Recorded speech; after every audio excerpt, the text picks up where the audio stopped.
Terjebak satu malam yang indah. Bab 072. Awan terengah-engah masuk ke kamar pribadinya itu. Dan bernafas lega, sebab tak terjadi apapun pada putra sambungnya itu. Gegas dia memeluk ibu dan anak yang sedang berpelukan di depan ranjang. "Kalian baik-baik saja, kan?" tanyanya tampak begitu khawatir. Ernia mengangguk, seraya mengeratkan pelukannya. Kinan yang masih di antara tidur dan bangun hanya pasrah dipeluk ayah dan mamanya. Setelah debaran khawatir dari keduanya reda, Awan menggendong putranya, dan menggandeng istrinya lalu mengajaknya keluar kamar. Kinan tampak bahagia, sebab ada banyak orang yang menyambutnya.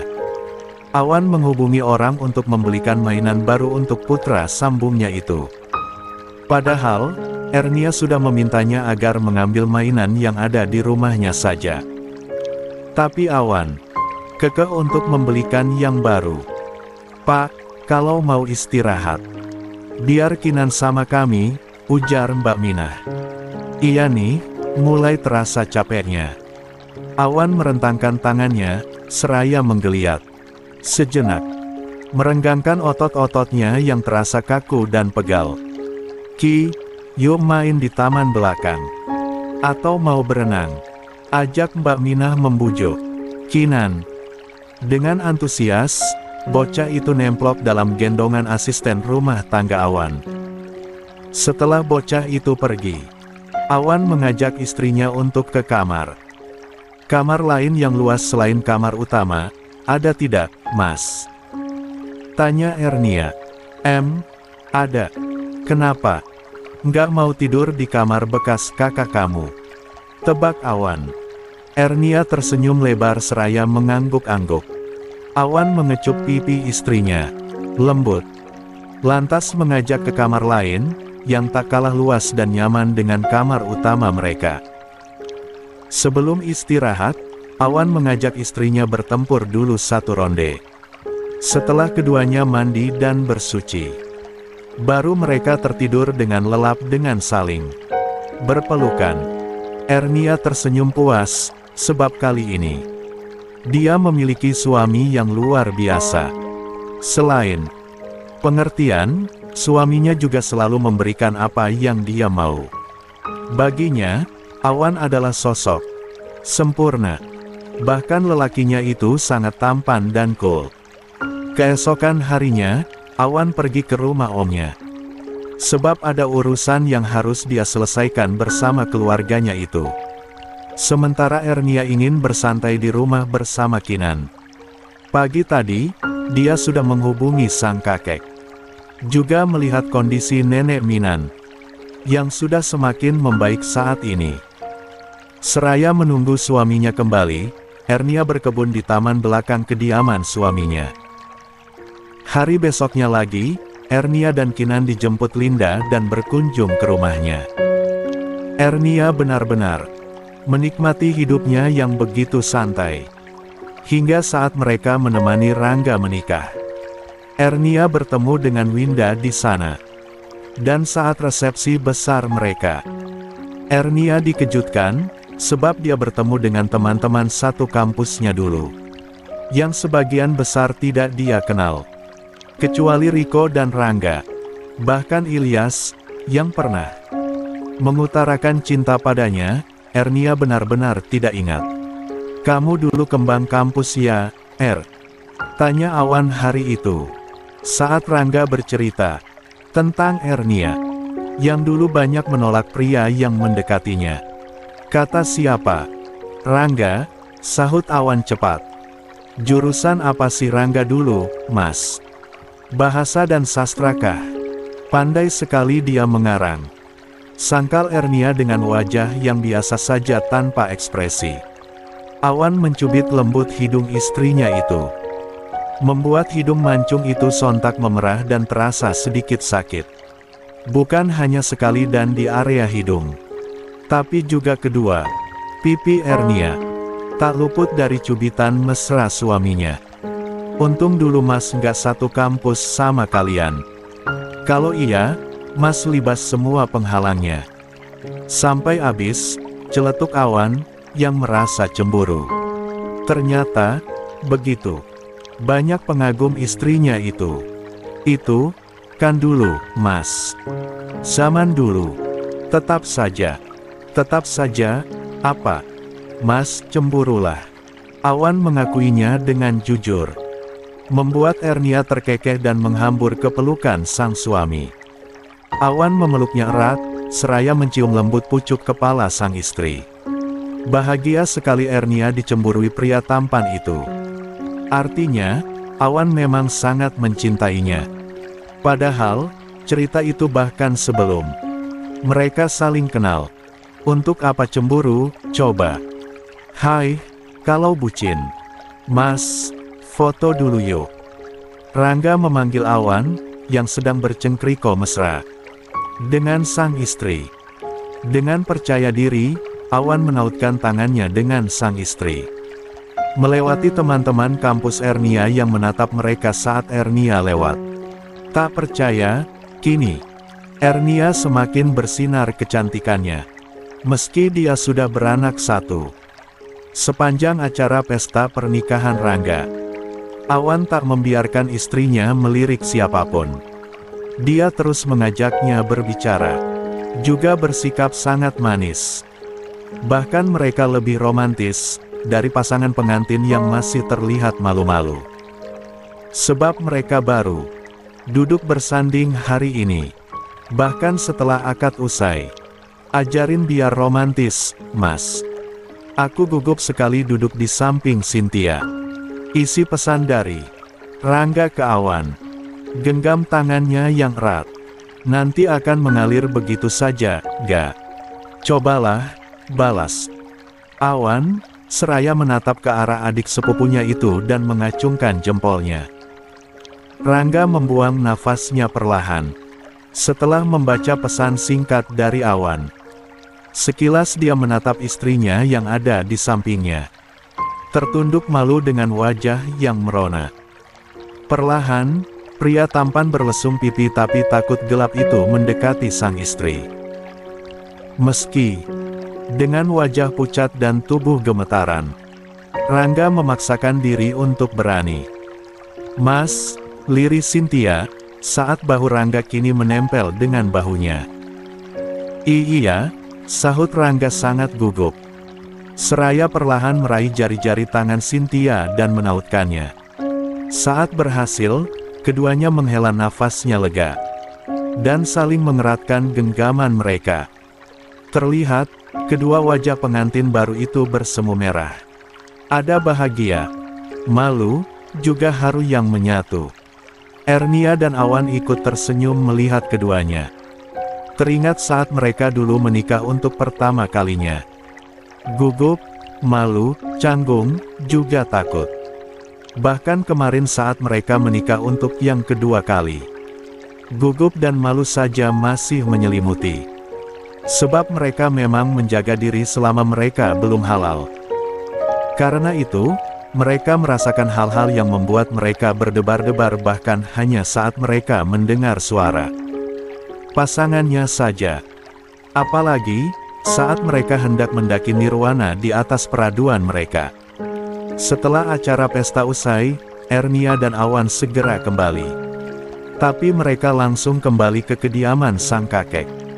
Awan menghadiahi sebuah hunian untuk adik sepupunya. Sementara Ernia memberikan kado satu set perlengkapan masak lengkap. Juga beberapa buku resep masakan yang terbaik menurut Ernia. Saat Ernia dan Awan tiba kembali di rumah sang kakek, Nenek Minan sudah membaik keadaannya. Kuma, Nenek buatkan kamar kamu yang baru, yang berdekatan dengan kamar Kinan. Jadi, mulai sekarang, biarkan Kinan tidur sendiri.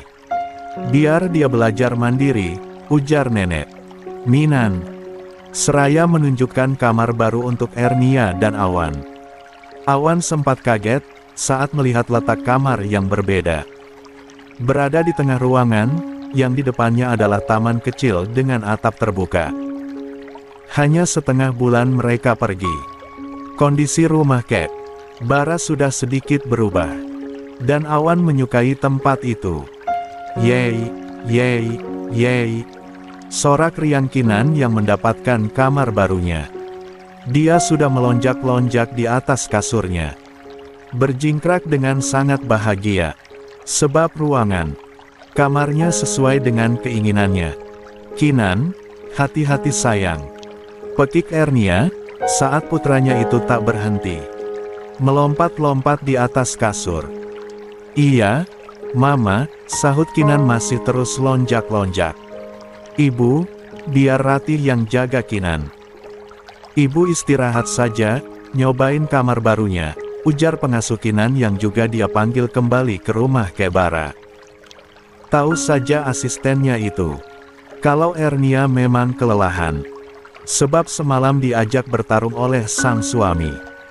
Katanya, Rangga saja belah duren, masa kita enggak, Kita juga dong, sampai pagi. Dan, benar saja. Awan tiada henti mengajak istrinya bermain kuda-kudaan sampai tujah menujah.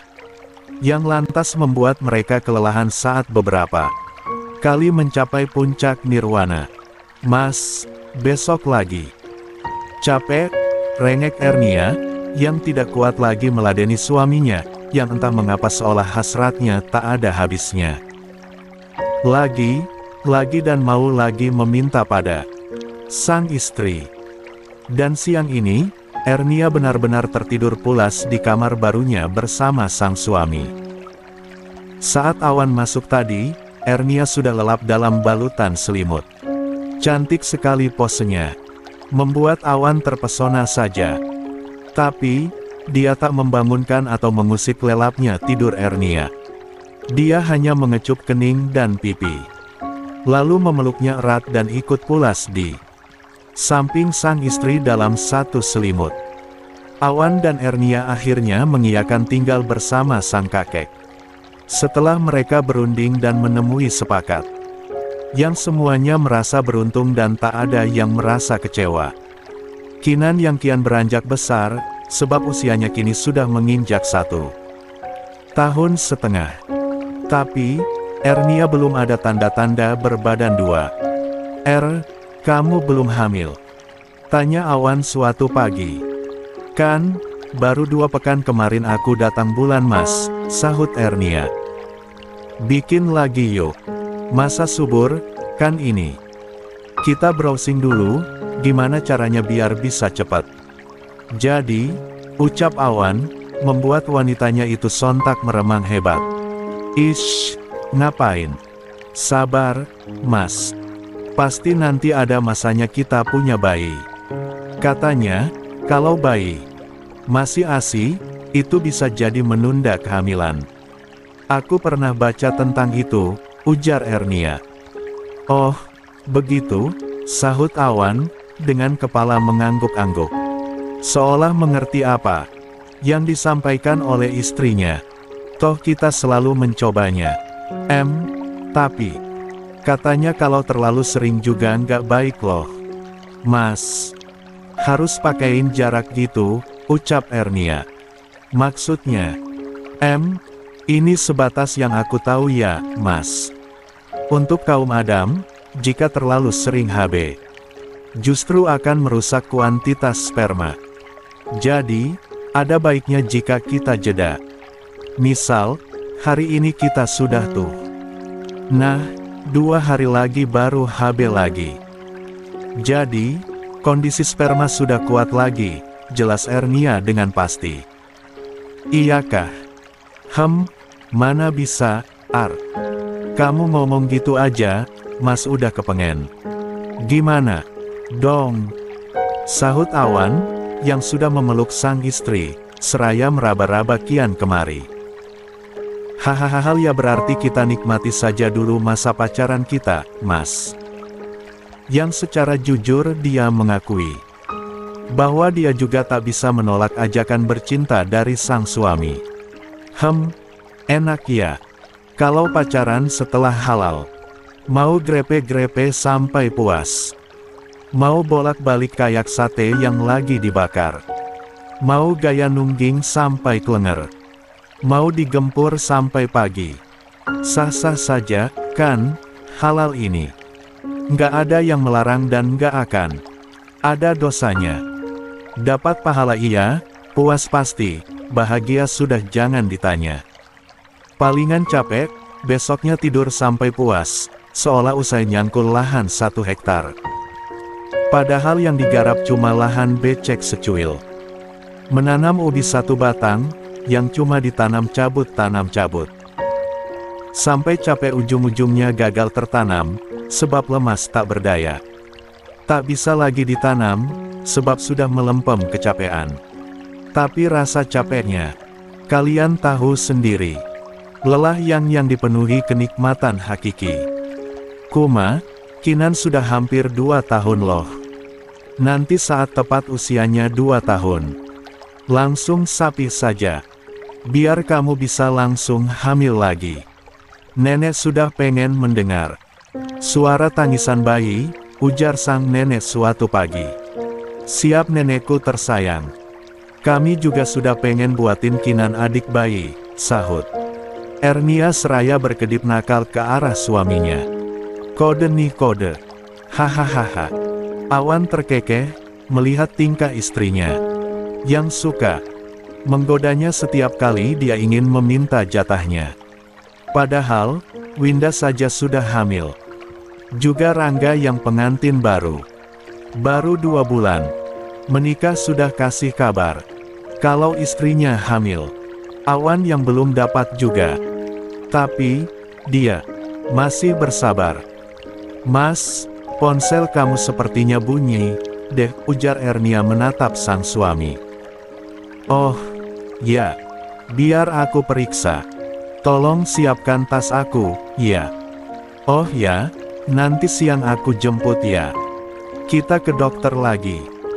Kita harus mulai promil sepertinya, ujar Awan, seraya berlalu dari samping sang istri. Oke, sahut Ernia bersemangat. Awan ke kamarnya, dan mengambil ponsel miliknya yang ternyata memang berdering-dering. Pria dewasa itu mengerutkan keningnya, saat melihat nama Riko yang terpampang di layar ponselnya. Riko, ada apa dia telepon sepagi ini? Gumamnya, seraya menyambungkan panggilan. Masuk dari mantan suami dari istrinya itu. Assalamualaikum, sapa Awan. Waalaikumsalam, sahut suara dari seberang ponsel. Awan tercengang, sebab yang bersuara bukanlah Riko, melainkan seorang wanita. Maaf, ini dengan siapa ya? Tanya Awan. Kenapa nomor yang Anda gunakan milik teman saya? Imbu Awan merasa curiga. Jadi benar ini teman dari Riko dan Aditya. Awan semakin curiga. Dengan pertanyaan yang dijawab pertanyaan juga. Iya, itu nama teman saya. Dan nomor ini juga punya beliau, bukan? Tegas Awan, yang menjadi panik dan khawatir. Iya betul. Saya menghubungi beberapa nomor yang ada di ponsel ini. Tapi tak ada yang tersambung. Dan, baru nomor ini yang bisa saya hubungi. Jadi, sekali lagi saya tanya. Apakah Bapak mengenal pemilik nomor ponsel ini, yang bernama Riko dan Aditya? Ada apa? Jangan bertele-tele. Kenapa dengan Riko? Awan tak sabaran, sebab mendengar kalimat panjang itu. Dia yakin, sedang terjadi sesuatu pada Riko. Suara wanita itu belum terdengar lagi. Setelah Awan sedikit membentaknya tadi. Dan, tiba-tiba panggilan itu terputus begitu saja. Awan mendengus, hendak menghubungi balik nomor ponsel Riko. Tapi, belum sempat dia memencet tombol panggil. Sebuah panggilan. Video masuk. Masih dengan nomor milik Riko dan Aditya. Astagfirullah. Kamu apakan teman saya? Pekik Awan, melihat Riko yang terkapar di sebuah kamar. Yang sangat asing sekali kelihatannya. Saya justru ingin bertanya. Kemana saya harus mengantarkan orang ini? Semalam saya menemukannya tergeletak di depan rumah kontrakan saya. Pria ini dalam keadaan tidak sadarkan diri. Saat saya cek, ponselnya mati. Jadi saya cas dulu. Dan, ketika ponsel sudah bisa menyala, tak ada satupun nomor ponsel yang bisa saya hubungi. Jelas wanita yang tak menampakkan wajahnya sama sekali. Hanya menunjukkan tubuh Riko yang tergeletak di atas sebuah pembaringan. Awan terkejut dengan penjelasan wanita tersebut. Dia hanya menduga-duga dengan apa yang telah menimpa Riko, tapi tak bisa menyimpulkan apapun juga. Sebab, hanya melalui sambungan telepon. Apa ada luka di tubuhnya? Tanya Awan dengan panik. Iya, luka memar di wajah. Juga di beberapa bagian tubuhnya, sahut wanita tersebut. Bisa tolong kirim lokasinya? Biar orang saya mencarinya. Supaya bisa segera dibawa ke rumah sakit, pinta Awan. Oke, sahut wanita tersebut, yang lantas memutuskan sambungan ponsel. Tak lama, ada sebuah pesan yang mengirimkan sebuah lokasi. Di luar daerah Jakarta. Awan mengerutkan keningnya. Ada urusan apa Riko sampai keluar daerah? Tak menunggu lama, Awan segera menyuruh orang-orangnya untuk mencari keberadaan Riko. Dan, dalam waktu 1 jam saja, Awan sudah mendapatkan kabar bahwa Riko sudah ditemukan. Dan, kini dirawat di rumah sakit.